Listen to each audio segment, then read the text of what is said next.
విశాఖలో పలు ప్రైవేట్ పాఠశాలలు అధిక ఫీజులు వసూలు చేస్తున్నారని విద్యార్థుల పేరెంట్స్ ఆవేదన వ్యక్తం చేశారు. ఈ మేరకు దీనిపై జిల్లా కలెక్టర్ వినతిపత్రం అందించారు. అధిక ఫీజులు వసూలు చేయడమే కాకుండా నిబంధనలకు విరుద్ధంగా కొన్ని పాఠశాలలు నడుపుతున్నారని ఆరోపించారు.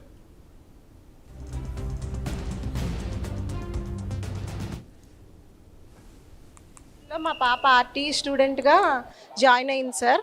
అయితే first year, second year, third year కూడా ఫీజు ప్లస్ బుక్స్కి కూడా ఫీజు కట్టించుకున్నారు సార్.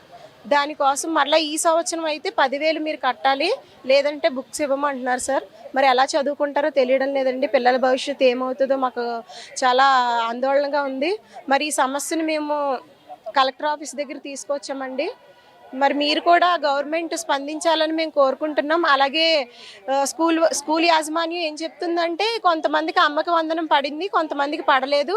వాళ్ళ లిస్ట్ డిఈఓ ఆఫీస్కి పంపించాము, వాళ్ళు సెండ్ చేయకపోతే మేమేం చేస్తాం అంటున్నారు సార్. మరి మిగతా పిల్లల పరిస్థితి ఏంటి సార్? 2009లో సెంట్రల్ గవర్నమెంట్ ఏ ఒక్క పేద విద్యార్థి కూడా చదువుకోవడానికి ఇబ్బంది పడకూడదు, వాళ్ళ యొక్క స్కిల్స్ కానీ ఇవన్నీ కూడా చేసుకోవడానికి ఏ విధమైన ఇబ్బంది పడకూడదు అన్న సదుద్దేశంతో 2009లో ఆర్టీ యాక్ట్ని తీసుకొస్తే మన గవర్నమెంట్కి 2009లో వచ్చిన జీవో మన గవర్నమెంట్కి రావడానికి 2014 వరకు 2022 వరకు టైం పట్టింది. దాదాపు 14 సంవత్సరాలు టైం పట్టింది.